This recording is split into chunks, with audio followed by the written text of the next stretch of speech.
But like Jim, I'm also not a chemist, so I like to play it on TV. My name is LaPrade. I'm the International Activities Manager, and I work in the Office of International Activities for the American Chemical Society. And this is a great opportunity for us to be here because ACS has a very strong vision, very strong interest in the globalization of STEM training, especially at the undergraduate and graduate student level. And we have a very strong interest in diversity within that. So I'm here representing our office, and I'm also a director of our IRU program. ACS has had an IRU program for, I think, about 11 years now. As I mentioned already, we have a very vested interest in promoting scientific global collaboration. ACS has about 158,000 members across the world. We're 16% outside of the United States. And CAS, which is the Chemical Abstract Service based in Columbus, Ohio, which is basically a repository of every, I don't even know, to be honest, what they do. It's very complex. It's a lot of math, a lot of chemistry involved, and it's very interesting what they do in cataloging this information. About 65% of their submissions come from outside the United States. And we live in a very interconnected world.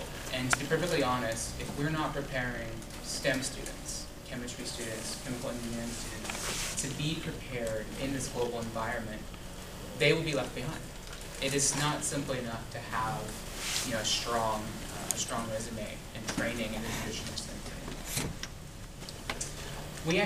We had the pleasure of hosting a webinar last year, and it was a combination of two speakers. One from Joe Francisco, he's a fellow of the American Friends of the Alexander von Humboldt Foundation. He's a Dean of Arts and Sciences at University of Nebraska-Lincoln and a past ACS president. And the other was a graduate student, actually, at the University of Chicago, called Michael Smith. And Michael Smith he took a look at some of the publication rates of STEM papers. I think he looked at 8 fields in the STEM consortium, and found that international collaboration has a positive impact on publication success. Now what that means is those who had more than one country listed on their abstracts in their journals received significant increases in citation impact, got placed in higher impact factor journals and whatnot. And so we are actually very happy to host this webinar, and it had a lot of great traction, and it's still located on our website. Someone mentioned yesterday that STEM students are increasingly studying abroad in the United States, and that is great. I believe 23% in 2014, and I believe we just surpassed business in the last few years. And if you look at the history of data of US-based students going abroad, for the longest time, STEM students were 5, 6, 7% of all US students going abroad. And it used to be that 1% of US students went abroad. Now we're looking at, I think, numbers between 7 and 10%. So we're having positive impact all around. And what we're seeing here is now 23% of the STEM field. And I mean, that's fantastic. Those are fantastic numbers. But what we're still missing is, I don't need to tell this group that, is we've got major gaps in engaging diverse communities. And we have programs to help support that, but quite frankly, is it enough? And perhaps not. And so we're doing quite a lot of work on this issue. One of the things that I'll talk about as well is, what is the value of global collaboration? It was mentioned earlier today is we all know, we all have qualitative data on why it's important. You feel stronger, more confident in your science. We can take a look at, do they get these positions? In the Erasmus Plus study this morning, we talked about I believe it was the rate of long-term unemployment among those with international experiences. We want to start looking at some of the hard data, right? Scientists love hard data, and that's going to be a huge undertaking. But looking at things like how many awards did they receive? Are they known in the public eye? Are they engaging in science? Going beyond impact factor, going beyond publication rates, those aren't really good measures anymore. They're not really good ways for us to know if we're having good impact. So this is something that we're going to be taking a look at in the future. We're talking a little bit today about key characteristics. What is important for a STEM student to be, why should they be involved in global collaboration? To be honest, they don't have a choice. It's no longer good enough for us to sit within our own communities and say, you know what, I'm just going to sit here and talk about the physics and read the literature. You have to go outside your boundaries. Your career would no longer take off in the same way as it did maybe 30 or 40 years ago if you're not collaborating internationally. Part of my job is I help manage the International Activities Committee at ACS. It's a nice little piece of governance. And we have a good mix of researchers from universities, we've got researchers from USDA, laboratories across the United States, internationally, and we also have some industry members, people who used to work for 3M, for example, or DuPont. Like DuPont's a great example. And Sergio Nemeta, who is a fantastic champion of international studies at the undergraduate level, told a story recently about whenever he's looking to hire people in his lab, he said this is a very common attribute among his colleagues, basically separate the resumes, or has HR separate the resumes into two piles. One pile is for students who had fantastic GPAs, who went to great schools and had great research and studied under great people. And then those who are great students, but they had some kind of international collaboration. They studied abroad. They did an IRU program. They were part of an LSAMP internationally. Whatever it may be, they took up French in college and did quite well. And even if it was just an 8-week summer session, they go into that pile. And that second pile gets reviewed first. And that's where they're filling their jobs from. DuPont is one of the world's largest companies, period, and it's certainly one of the largest chemical industries. And so when you take a look at what is industry doing, and where are our students going, where are we placing our STEM students in the future, we're looking at industry and what they need. What are those needs? These are very international companies and corporations. So this is one of the key characteristics we have to be preparing our students for. In my spare time at ACS, I am the director of our IRU program. Anybody who is a director of an IRU program knows that is hardly a spare time job. We have two IRUs actually. We've combined them sort of into one joint program. I have one grant from the Division of Materials Research and one from the Office of International Science and Engineering at NSF. Very fortunate, and ACS is, I believe, the only organization that is not an institution or university that's not degree granting that has an REU. We're very proud, and I certainly make my trip to Arlington to the NSF office often to make sure they know who I am and that I can keep getting renewal funding. And I turn in my grant reports on time and lots of pictures and reports. My program officers know me. We look at it as a research internship that's more than just the science. We have the opportunity to place this year 16 students. We placed them in Singapore, Italy, at the National University of Singapore, University of Perugia in Italy, which is absolutely gorgeous if you ever have the opportunity to go.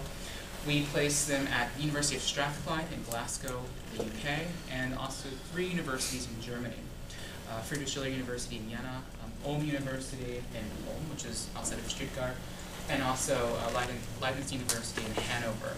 We used to partner with DAD directly, but we ended up kind of splitting up the program and getting 3 separate universities in Germany. I used to live and work in Germany, and I speak fluent German, so this was, for me, it's a great perk of my job. But what we do is we have these students who are going to 6 different locations, and they are going to 4 different countries. So there's a lot of training that we do.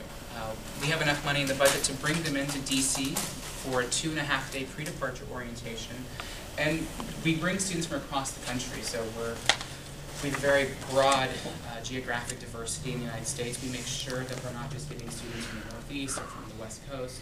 We have students this year from Wisconsin to Mexico, and I'm proud to say we have 2 from Puerto Rico this year. Last year we had 1, and this year we have 2, and I'm very excited to have them in there. It's a little bit more expensive, but I think it's high quality. It's great for them, and it's great research. We do a lot of cultural skills training as well. So we bring in different speakers from industry. We bring in ACS speakers on publications, manuscripts, things like that. I give a talk on the cultural iceberg, right? We all know what you see, what's underneath the water.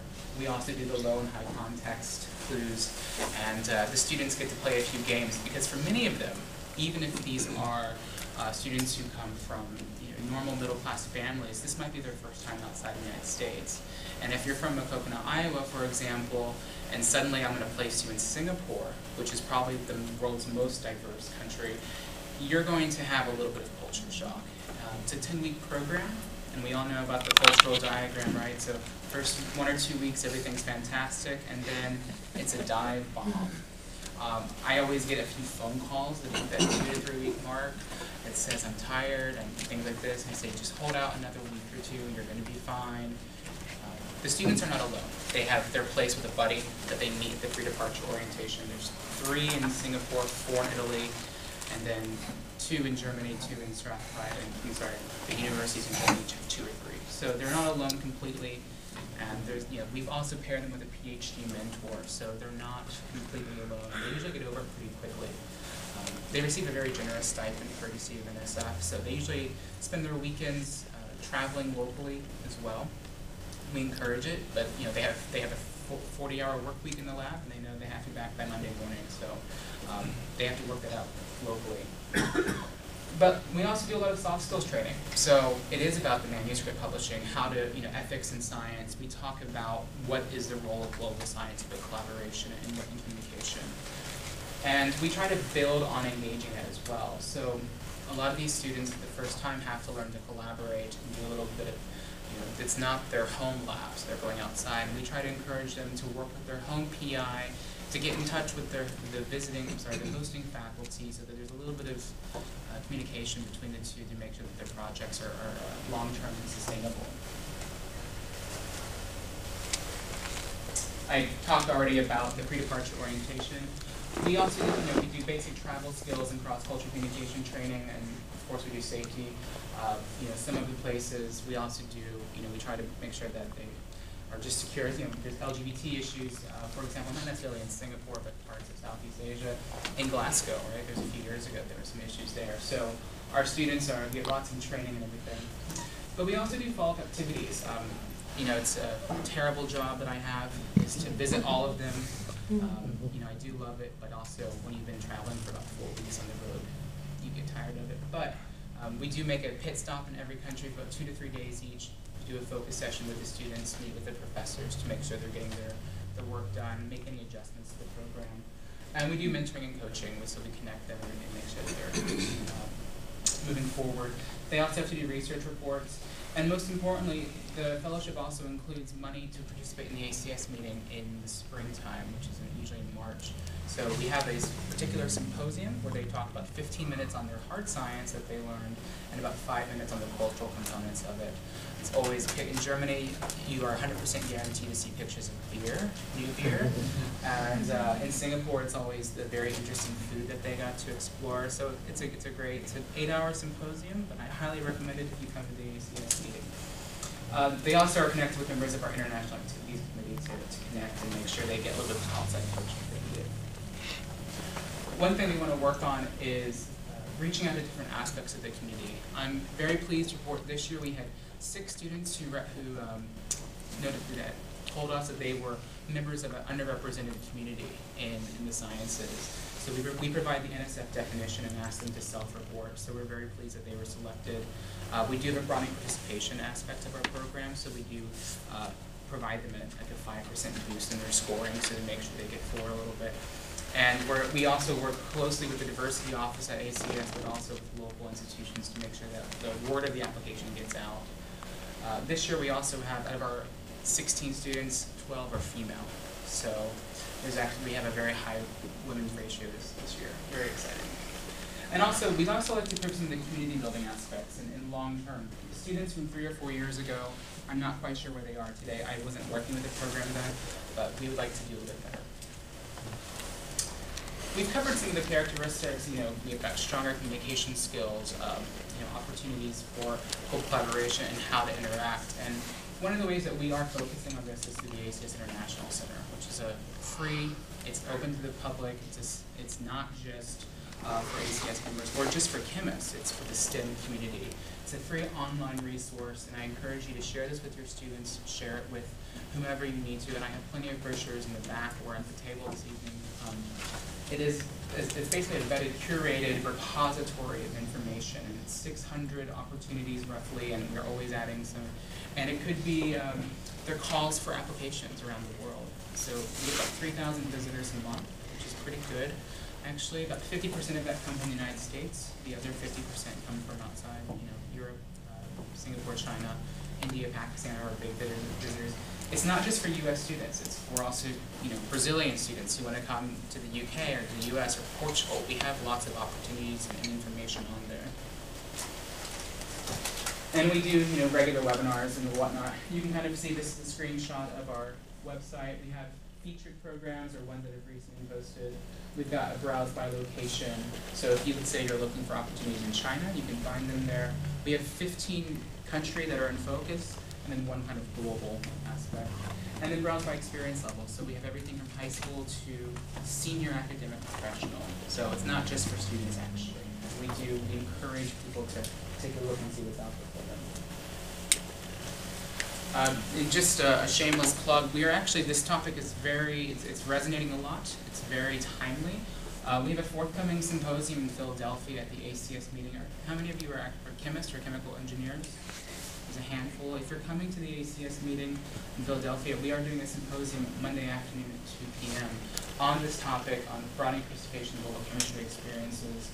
And we have a lot of great speakers who are coming up, and they'll be talking a lot about actually RU experiences and what that means long term for them, for their students, and what are some of the impacts of encouraging diverse STEM participants.